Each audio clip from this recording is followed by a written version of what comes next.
সাকিব যদি daddy of allrounder হয়ে থাকেন তাহলে Mustafizur Rahman daddy of all death bowler.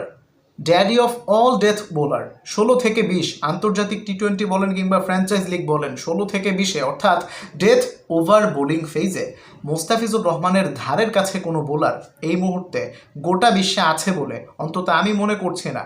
Mostafizur রহমানের ধারের কাছে কোনো বোলার নেই, ঠিক আছে। সে জাসপ্রীত বুমরাও মোস্তাফিজের মতো এত ধারাবাহিকভাবে ডেথে ভালো বল করতে পারেন না, ঠিক আছে। যতই আপনি ইয়র্কার দেন, যাই করেন, শুধুমাত্র ইয়র্কার দিয়ে তো আর আপনি ডেথে ভালো করবেন না। ব্যাটাররা সামনে এসে সেটাকে ফুলটস বানিয়ে খেলে ফেলবে, ঠিক আছে। এই যে দেখেন মোস্তাফিজুর রহমান গতকালকে আইপিএলে বিক্রি হলেন প্রায় 10 কোটি টাকায়। প্রায় 10 কোটি বলতে আরও 80 লক্ষ হলে 10 কোটি হবে, 9 কোটি 20 লক্ষ টাকায়। সেটা কেন তাকে আসলে এত টাকা দিয়ে কিনেছে তার প্রমাণ তিনি বারবার দিচ্ছেন। দেখেন তিনি 18তম ওভারে, আপনি কি আশা করবেন? 18তম ওভারে ব্যাটসম্যানরা ব্যাটাররা মেরে খেলবে, 2-1টা বাউন্ডারি হবে। হ্যাঁ, সর্বোচ্চ আপনি একটা বোলারের কাছ থেকে হয়তো ডট বল আশা করতেই পারেন। যখন আপনার অপোনেন্টের উইকেট খুব একটা পড়েনি তখন আপনি আশাটা করবেন কি 1-2টা 4-6 হবে, এটা স্বাভাবিক না? কিন্তু না, মোস্তাফিজুর রহমান 18তম ওভারে 3 উইকেট নিয়েছেন, ঠিক আছে। এবং নিজের কোটার শেষ ওভারে তিনি আসলে আরও একটা উইকেট পেতে পারতেন যদি ক্যাচ মিস না হতো, ঠিক আছে। 4 ওভার বল করে 34 রান খরচ করে 3খানা উইকেট তুলে নিয়েছেন। 18তম ওভারে 3টা উইকেট। বিশ্বাস করা যায় এটা? ভাবা যায় এটা?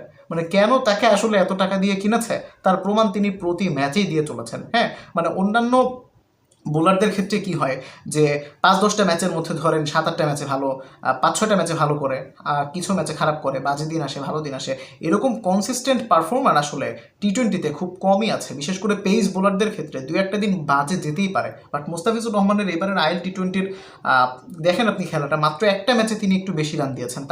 তাছাড়া তিনি বোধহয় 4টা ম্যাচ খেলেছেন, আমি ভুল না করে থাকলে 3টা ম্যাচেই তিনি অসাধারণ বোলিং করেছেন। এবং আজকে হয়তো মোস্তাফিজুর রহমানের দল যদি জয় পায়, Mustafizur Rahman man of the match award পেতে পারেন। এনিওয়েজ, দেখা যাক কে জিতে। সাকিব আল হাসানের বিপক্ষে খেলা, সাকিব আল হাসান প্লেইং 11 আসলে নেই। খেললে ভালো লাগতো, একসাথে খেলাটা হতো।